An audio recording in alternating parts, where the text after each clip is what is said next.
കൃപയാണ്, അനുഗ്രഹത്തിലേക്കുള്ള വഴിയാണ്. പക്ഷെ അമ്മ ശിവനാണ്, ശിവനായി തീർന്നതാണ്. എന്നാൽ മാത്രമേ സമാധി എത്താൻ പറ്റൂ. അല്ലെങ്കിൽ നമുക്കൊരിക്കലും അവരുടെ അടുത്തിരിക്കുമ്പോൾ ഒരു ധ്യാനാനുഭൂതിയിലേക്ക് കടന്നു പോകാൻ പറ്റില്ല. ജനിച്ച നാട് പോലും ഒരു സമാധിയുടെ കോട്ടയിലാണ്. ഓച്ചിറ പരബ്രഹ്മ ക്ഷേത്രം എന്ന് വെച്ച് കഴിഞ്ഞാൽ ധാരാളം ബുദ്ധസന്യാസിമാർ സമാധിയുള്ളൊരു സ്ഥലമാണത്. അപ്പോൾ അരുണാചലത്തിലേക്ക് നാം പോകുന്നത് തന്നെയാണ് മാതാമൃതാനന്ദമയി ദേവി ആശ്രമത്തിലേക്ക്, വള്ളിക്കാവിലേക്ക് പോകുന്നത്. രണ്ടും ഒരേ സ്പന്ദനമാണ്, ഒരേ സ്പന്ദനമാണ്. ശിവരൂപം തന്നെയാണ് അമ്മയ്ക്കും.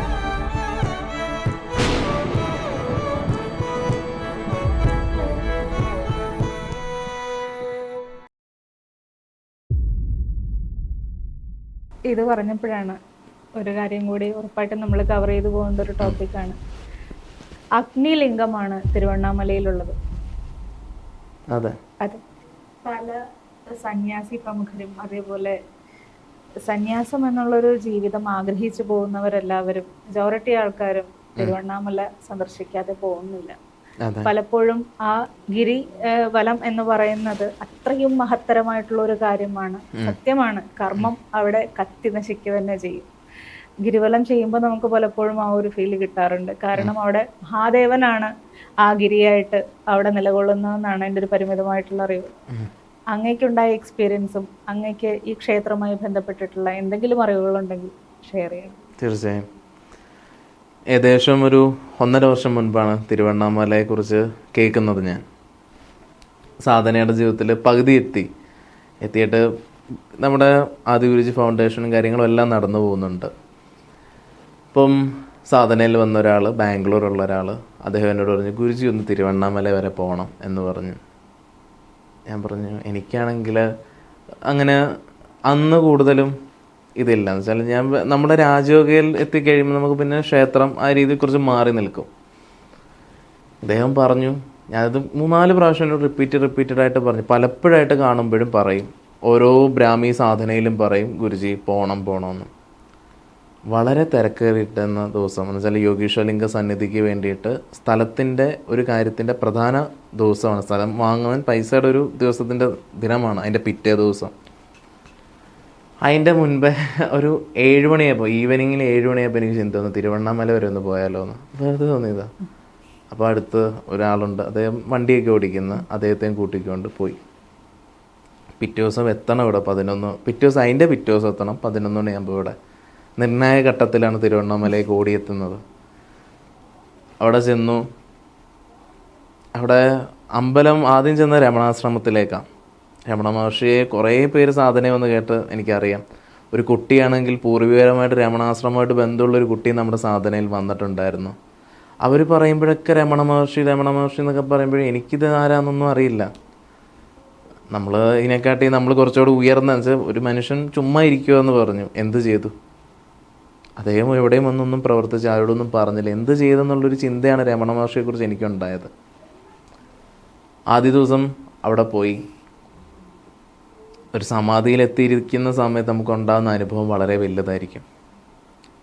ഞാൻ ആത്മീയപരമായി ഉണ്ടായ അനുഭവം പറയുന്നതിൻ്റെ മുമ്പ് നിങ്ങൾക്കിത് റിലേറ്റ് ചെയ്യുമ്പോൾ മനസ്സിലാവും എന്തുമാത്രമായിരിക്കും എന്നുള്ളത്.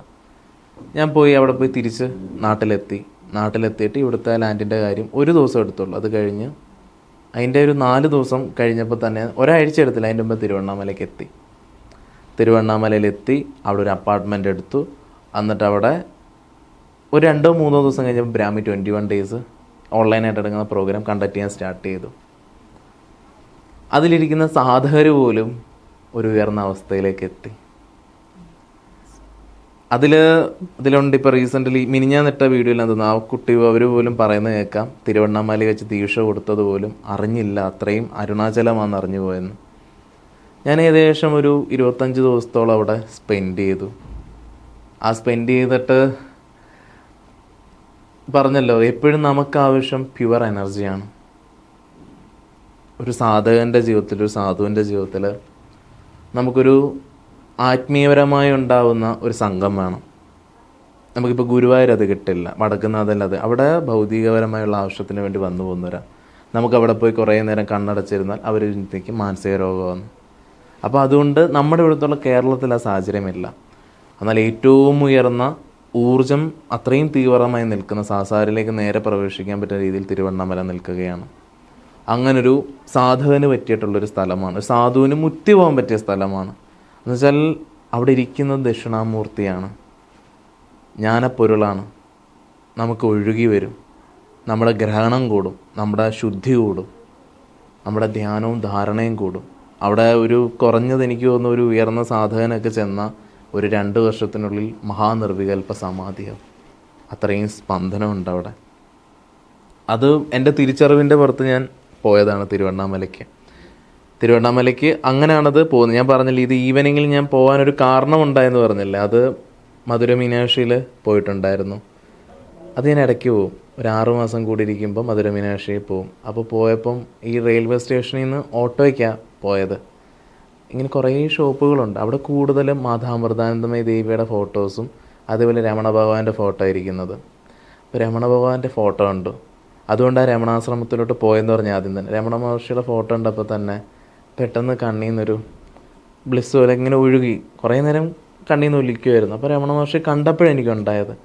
അപ്പോൾ എനിക്ക് ചിന്തിച്ചു പോവാന്ന്. പക്ഷേ അന്ന് ട്രെയിനാണ് വന്നത്. ബസ് നോക്കിയപ്പോൾ രാത്രി 9:30 തൊട്ട് 11:30. അപ്പം തിരുവണ്ണാമല നൈറ്റ് ഒന്നും അറിയില്ല അവിടെ ചെല്ലുന്ന ദിവസം. മധുര മീനാക്ഷിയിൽ അന്ന് പോയിട്ട് ആ ഒരു ദിവസം അവിടെ സ്പെൻഡ് ചെയ്തിട്ട് തിരിച്ച് വന്നിട്ടാണ് അതുകൊണ്ട് ഇത്രയും തീവ്രതയിൽ അങ്ങോട്ട് ഓടിയത്. എന്തോ ഒന്ന് കാത്തിരിക്കുന്നു എന്നുള്ള രീതിയിൽ. അതുകൊണ്ട് ജീവിതത്തിൽ ഈ ശരീരം എടുത്ത് കണ്ടെത്തിയതിൽ ഏറ്റവും ഉയർന്നൊരു പ്ലേസാണ് തിരുവണ്ണാമല എന്ന് പറയുന്നത്. അത്രയും ദൈവികപരമായുള്ള ശിവൻ കുടികൊള്ളുന്ന സ്ഥലമാണത്. പ്രഭാകര സിദ്ധയോഗി പറയുന്ന ഒരു കാര്യം ഞാൻ ഇങ്ങനെ കേൾക്കുകയുണ്ടായി, അമൃതാനന്ദമയിനെ കുറിച്ചിട്ട് ബാലഭദ്രയാണ് എന്ന്. അതേപോലെ അമൃതാനന്ദമയി ദേവി തിരുവണ്ണാമലയിൽ വന്നപ്പോൾ ഉള്ള കുറച്ച് അനുഭവങ്ങളും എനിക്ക് കേൾക്കാൻ ഒരു അവസരം കിട്ടിയിട്ടുണ്ടായിരുന്നു. ഉരുചിക്ക് ഇതിനെ കുറിച്ച് എന്തെങ്കിലും കണക്ട് ചെയ്യാൻ പറ്റും? തീർച്ചയായും. ഇവിടെ വരുന്നതിൻ്റെ മുമ്പേ ഇന്നലെ പോലും അമ്മയെ കണ്ട് ദർശനം ചെയ്തിട്ട് വരുവാണ്. ആണോ? അതെ. അപ്പം എൻ്റെ ഒരു അനുഭൂതി എന്ന് വെച്ചാൽ ഇന്നലെ ഏകദേശം ഒരു 2 മണിക്കൂർ നേരത്തോളം അമ്മയുടെ അടുത്തിരുന്നു. എങ്ങനെയാണോ അരുണാചലത്തിൽ രമണ ഭഗവാന്റെ അരികിൽ നമ്മൾ ആ സമാധി സ്ഥലത്തിരിക്കുന്ന അതേപോലെ അനുഭൂതിയാണ്. അമ്മ രാമകൃഷ്ണ എന്നൊക്കെ ഭജനയെ ജപിക്കുമെങ്കിലും നമ്മുടെ ആത്മീയ ബോധത്തിൽ നമ്മുടെ ശിവപ്പൊരുളാണ് അമ്മയായിട്ട് അലിയുന്നത്. അപ്പോൾ അരുണാചലത്തിൽ നമ്മൾ വെറുതെ പോയിരുന്ന നമ്മൾ തന്നെ സമാധി അവസ്ഥയിലേക്ക് എത്തും. അതേപോലെ എന്നെ സംബന്ധിച്ച് നോക്കുമ്പോൾ അമ്മ എടുത്തിരിക്കുമ്പം നമ്മുടെ വാക്കുകൾ ഒതുങ്ങുകയാണ്, ധ്യാനത്തിലേക്ക് തന്നെ കിടക്കുകയാണ്. അമ്മ പിന്നെ ഒരു സ്നേഹത്തിൻ്റെ ഒരു അംശവും കൂടിയാണ്.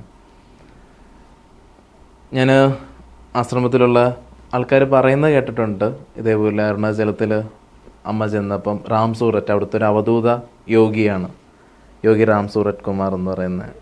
അദ്ദേഹം കാശിയിൽ നിന്ന് ഇവിടെ വന്നതാണ് രമണാശ്രമത്തിൽ. അതെ, വലിയൊരു ആശ്രമമുണ്ട്. അവർ 3 നേരം രമണ മഹർഷിയുടെ ആശ്രമത്തിൽ കൊടുക്കുന്ന 3 നേരം അന്നദാനം പോലെ അവിടെയും കൊടുക്കുന്നുണ്ട്. അവിടെയും സ്റ്റേ ചെയ്യും. വലിയൊരു യോഗി വര്യനാണ് അദ്ദേഹം. 2001 ഏകദേശം ഒരു 10-24 വർഷമായിട്ടുള്ള സമാധിയായിട്ടും. അദ്ദേഹം അമ്മ ഇതേപോലെ തിരുവണ്ണാമലയിൽ എത്തിയപ്പം അവിടെ ഇങ്ങനെ നടക്കുന്ന സമയത്ത്, ഗിരിവലം നടക്കുന്ന സമയത്ത് അദ്ദേഹം പറഞ്ഞു ഇതുപോലെ ഇൻറ്റ്യൂഷൻ കൊണ്ട് ഒരു ബാലഭദ്രകാളി ഇവിടെ എത്തിയിട്ടുണ്ടെന്ന് പറഞ്ഞ് കാണാനെത്തിയിട്ടുണ്ടെന്ന് കേട്ടിട്ടുണ്ട് ഞാൻ. അമ്മ കാളി സ്വരൂപവും അത് അമ്മയുടെ ഡിസേബിൾസിനാണ് കുറച്ചുകൂടെ അനുഭവിച്ചറിഞ്ഞ് പറയാൻ പറ്റുള്ളൂ. എൻ്റെ അനുഭവം വെച്ച് നോക്കുമ്പം അമ്മ ശിവപ്പൊരുളാണ്. എന്നുവെച്ചാൽ അമ്മയായിട്ട് എനിക്ക് എന്താ പറയുക, ഞാൻ പറഞ്ഞല്ലോ എൻ്റെ വീടിൻ്റെ അടുത്തു നിന്ന് 12 കിലോമീറ്റർ ഉള്ളൂ മാതാമൃതാനന്ദമയി ദേവിയുടെ ആശ്രമം. എൻ്റെ അമ്മൂമ്മ നല്ല ഡിവോട്ടിയാണ്. അപ്പൂപ്പനോട് പറയില്ല, അപ്പൂപ്പൻ കമ്മ്യൂണിസ്റ്റാനോട് പോയാൽ വഴക്ക് കിട്ടും.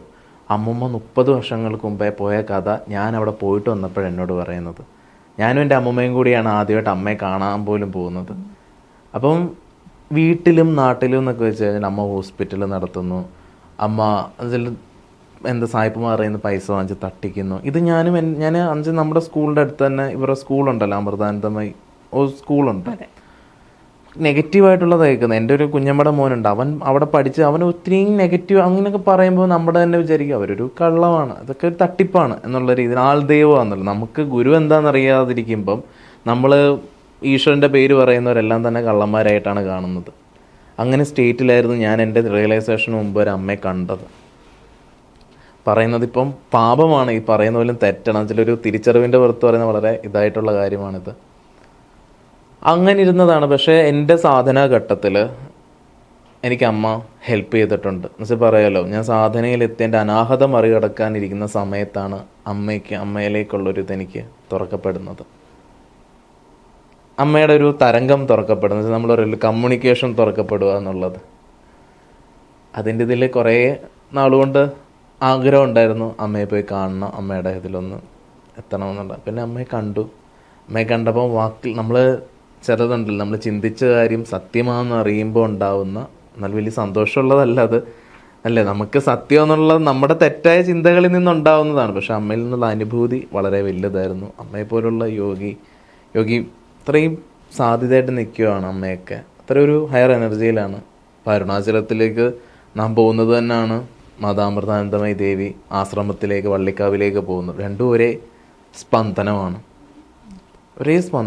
ശിവരൂപം തന്നെയാണ് അമ്മയ്ക്കും.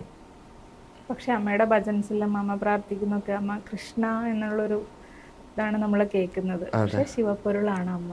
പിന്നെ എന്ന് വെച്ചാൽ സഹജ സമാധി ഇരിക്കുന്ന അവസ്ഥയല്ലേ. ശിവനായാലാന്നല്ലേ അങ്ങനെ ഇരിക്കാൻ പറ്റുള്ളൂ. കൃഷ്ണൻ എന്ന് പറയുന്നത് നമ്മളെല്ലാം നാരായണൻ്റെ ഒരു കളിയിലാണ്. അപ്പം അതുകൊണ്ട് കൃഷ്ണനെ വിളിക്കുന്നു. കൃഷ്ണനൊരു ഇതാണ്, കൃപയാണ്, അനുഗ്രഹത്തിലേക്കുള്ള വഴിയാണ്. പക്ഷെ അമ്മ ശിവനായി തീർന്നതാണ്. എന്നാൽ മാത്രമേ സമാധി എത്താൻ പറ്റുള്ളൂ. അല്ലെങ്കിൽ നമുക്കൊരിക്കലും അവരുടെ അടുത്തിരിക്കുമ്പോൾ ഒരു ധ്യാനാനുഭൂതിയിലേക്ക് കടന്നു പോകാൻ പറ്റില്ല. അമ്മയുടെ കൃപയുണ്ട്. അത് പിന്നെ അമ്മ എന്താ പറയുക, ജനിച്ച നാട് പോലും ഒരു സമാധിയുടെ കോട്ടയിലാണ്. ഓച്ചിറ പരബ്രഹ്മ ക്ഷേത്രം എന്ന് വെച്ച് കഴിഞ്ഞാൽ ധാരാളം ബുദ്ധസന്യാസിമാർ സമാധിയുള്ളൊരു സ്ഥലമാണത്. അവിടുന്ന് കുറച്ചടുത്താണല്ലോ അമ്മയുടെ വീട് വരുന്നത്. അവിടെ തന്നെ അതിൽ ആശ്രമം പണിഞ്ഞിരിക്കുന്നത്. അവിടെ ആ മണ്ണിൽ തന്നെ ഒരു സ്പന്ദനമുള്ള മണ്ണാണ്. എല്ലാം ശിവനെ അറിഞ്ഞവരാണ് അവിടെ ഉള്ളവർ. അങ്ങനെയുള്ള രീതിയിൽ അമ്മയെക്കുറിച്ച് ഇത്രയാണ് പറയാനുള്ളത്. അങ്ങനെ ഒരു ബന്ധമില്ല. അമ്മയെ അനുഭവിച്ചൊരു കാര്യം ഞാൻ പറഞ്ഞെന്നേ ഉള്ളൂ അവിടെ ചോദിച്ചോണ്ട്. എന്തായാലും വാക്കുകൾക്ക് അതീതമാണ് നമുക്ക് കിട്ടുന്ന അനുഭവങ്ങൾ, അല്ലേ ഗുരുജി? തീർച്ചയായും. അപ്പോൾ നമ്മുടെ മീഡിയയിലേക്ക് വന്നതിന് നമസ്കാരം. നമസ്കാരം.